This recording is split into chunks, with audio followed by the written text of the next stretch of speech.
반갑습니다 여러분. 전자기기 덕후라면 대부분 다 키보드나 마우스에는 관심들이 있으실 거예요. 저 같은 경우에도 일본 집에 가져온 마우스만 보니까 4개씩이나 되더라고요. 근데 일단은 제가 2달 동안 쭉 써온 이 로지텍 MS 버티컬 마우스 이야기를 하고 나서 제가 좋아하고 추천하는 마우스 유형들을 다시 알려드릴게요. 여러분, 제 책상 굉장히 깔끔하니 산뜻하지 않습니까? 촬영한다고 대청소했어요. 일단 이런 일반 마우스를 쓰면서 손목에 통증이 있으신 분들은 이렇게 버티컬 마우스를 오래 쓰면은 확실하게 효과를 봤다는 분들이 꽤 계시더라고요. 근데 저는 통증 때문은 아니고 그냥 그립감이 신기하고 또 로지텍에서 나온 신제품이라서 사봤는데, 처음에는 이걸 쓰는 게 손목이 오히려 더 아픈 것 같고 포인팅이나 어떤 버튼 누르는 것도 너무 생소해가지고 별로더라고요. 그래서 개봉기 찍을 때 영상에다 이거 좀 별로 좋은 거 모르겠는데요 그랬더니 댓글에 이거는 오래 써봐야 진가를 아십니다. 그래서 그렇구나, 역시 난 바보였어, 알겠습니다, 해볼게요. 그리고 하루도 안 빠지고 제가 이거를 2달을 썼습니다. 결과는 어떠냐고요?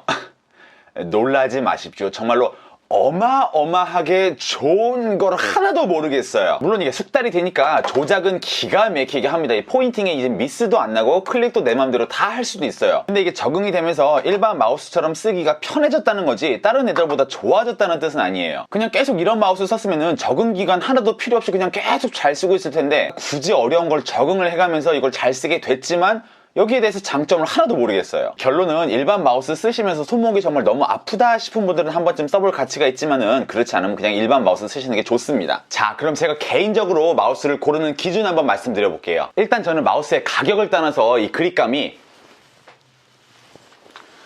이 마우스의 똥꼬가 높은 애들은 오래 쓰면 손목이 꼭 아프더라고. 봐봐요, 얘 옆에서 보면은 약간 똥꼬 높죠? 얘도 옆쪽에서 보시면 뭐 등이라고 할까 똥꼬라고 할까 이쪽이 높게 되어 있습니다. 난 이런 애들은 오래 쓰면 무조건 손목이 아파. 반면에 이런 식으로 생긴 애들이 있죠? 이렇게 보시면 조금 낮죠? 요런 거는 아무리 오래 써도 저 개인적으로는 손목이 아픈 적이 한 번도 없습니다. 그리고 두 번째, 조금 비싼 비즈니스 마우스들 보시면은 이렇게 멀티 페어링이 되는 블루투스 마우스들이 굉장히 많습니다. 제가 블루투스만 되는 모델들 많이 써봤는데 확실하게 리시버를 쓰는 모델보다 딜레이가 크고 조작 감도가 떨어집니다. 그래서 저 같은 경우에 맥북에 USB-A 포트가 없음에도 불구하고 이러한 젠더를 가지고서 여기다 꼽은 다음에 요걸 항상 휴대해야 되는 불편함을 감수하고서라도 이러한 게이밍 마우스를 쓰고 있습니다. 꼭 게임 안 하더라도 엑셀이나 편집만 하더라도 얘로 쓰는 게 포인팅에 훨씬 더 쾌적해요. 세 번째는 이런 마우스처럼 이렇게 옆에 버튼이 많으면 많을수록 굉장히 편리합니다. 제가 예전에도 많이 말씀을 드렸기 때문에 제 개인적인 세팅은 다시 얘기를 안 할게요. 다만 여러분들이 자주 쓰시는 키보드 단축키 같은 것들을 버튼 하나하나에다가 설정을 해놓으시면 요거 한 번만 싹싹 누르면 굉장히 빠르고 편하게 작업을 할 수 있어요. 그리고 뭐 말할 것도 없이 이 휠이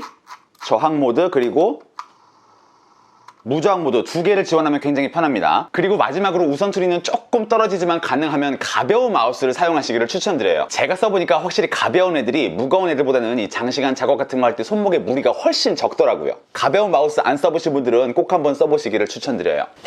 큐리의 결론은 MX 버티컬 마우스 써보니까 또 돈 쓰라네 라는 거예요. 그럼 오늘 영상 봐주셔서 감사하고 저는 또 다음 비디오도 뵙도록 하겠습니다 여러분.